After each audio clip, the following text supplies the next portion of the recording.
Hey guys, welcome to your first actual lesson of the flipped classroom in Honors Algebra 2. I did end up posting the lesson that I recorded of solving linear systems graphically. Okay, so check that out. Make sure you know how to solve linear systems graphically. Make sure you know what the three types of solutions for a linear system are.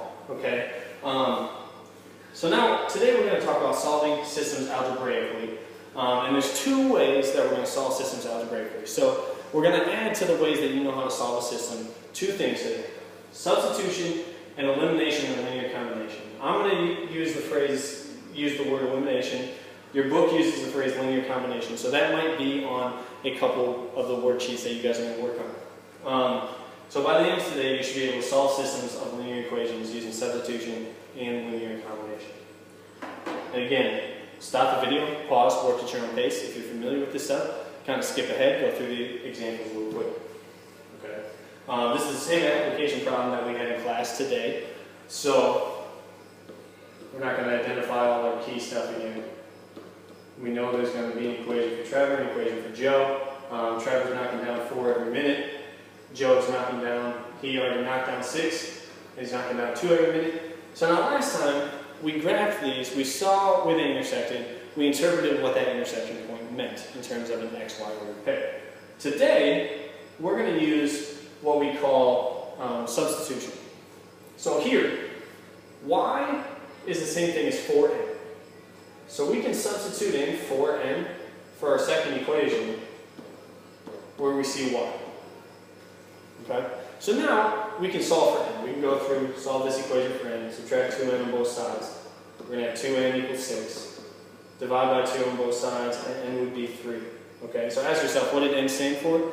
N stood for the number of minutes. So at 3 minutes, they've made the same number of 3's. So now with that number, to find our other variable, to find what y is going to be, you can substitute it in for either of the equations up here. So for the top equation, it'd be 4 times 3, which would be 12. For the bottom equation, it'd be 4 times 2. Sorry, for 6 plus 2 times 3, which is going to be 6 plus 6, which is also going to be 12. So how many 3's have they made at 3 minutes? They've made 12 3's. Okay? So that's kind of the rationale of substitution. That's what we're doing when we're working on substitution. And there are more or less 6 steps to substitution. Okay? You don't have to memorize all these steps. Just know what we're trying to do when we substitute. Step 1, we're going to solve for a variable. In this PowerPoint said solve for y. In this example, we're going to solve for y, but it could be either variable. It doesn't matter. Okay, so you're looking up here. You're asking yourself, which variable is going to be the easiest to solve for? Okay, up here, the y's, they don't have coefficients, so they're going to be the easiest ones to solve for. You could solve for y in either equation up here. It doesn't matter. I'm going to solve for y in the second equation just so I don't have to deal with some negatives. So I'm going to add 3x to both sides, and y is going to equal 3x minus 5. Okay?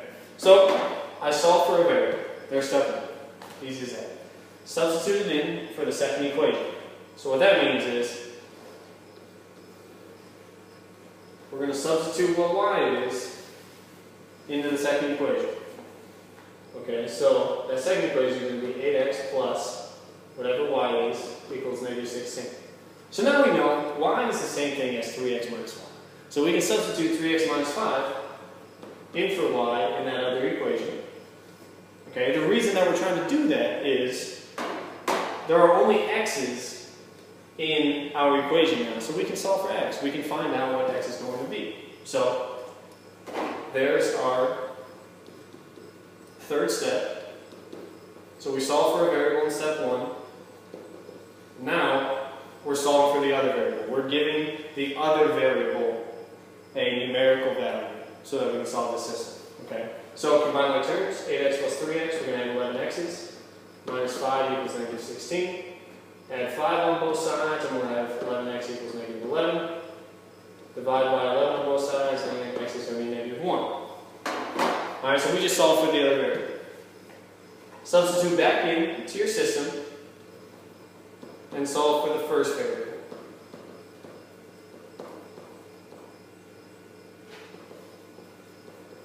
And this PowerPoint just kind of uses x and y's interchangeably. I'm putting it in a more general form just so you guys know that you can use x or y for your first step, and then you can go from there. So we're going to substitute x equals -1 back in to either of our equations at the top there.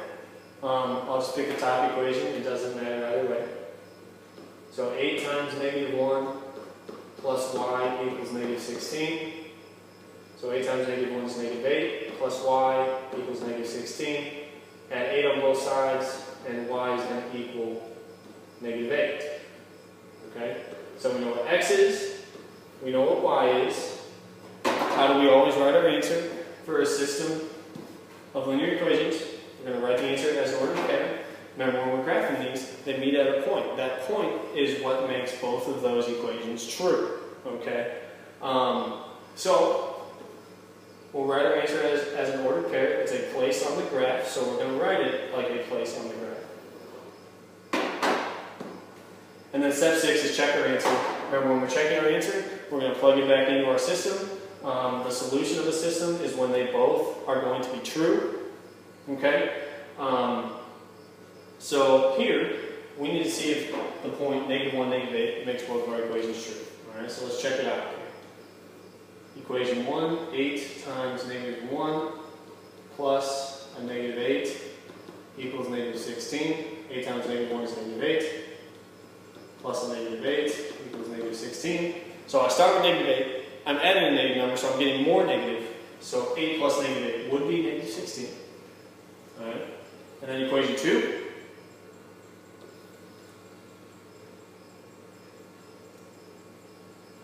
Was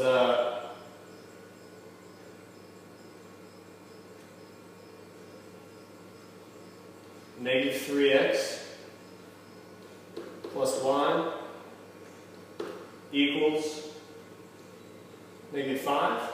Okay, so substitute our point in. -3 times -1 plus -8 equals -5. -3 times -1 is going to be 3, plus a -8 equals -5. That's a true thing. So our solution worked in both of our equations, so our solution is good. Okay, it's a good solution to that system. Alright, let's look at one more example of substitution. Okay, step 1, solve for a variable. Go up here, see which variable is going to be the easiest to solve for. It's going to be the variable that doesn't have any coefficients. So the x in this top equation doesn't have any coefficients. So we add 3y to both sides in equation 1. So now equation 1 is x equals 3y plus 4. Okay? So step 2, substitute that into the second equation. Okay? So equation 2, we know what x is. X is the same thing as 3y plus 4, so we can substitute that in for x in our second equation. Okay? Make sure we have those parentheses, because now what we need to do, we're going to solve for y, solve for that other variable. So now we're going to have to distribute. Okay? 3 times 3y is going to be 9y. 3 times 4 is going to be 12. So 9y plus 12 minus 3y equals 24. Combine my terms, 9y minus 3y is going to be 6y. So 6y plus 12 equals 24. What can we add or subtract to get y by itself? We'd subtract 12 on both sides. So 6y is going to be 12.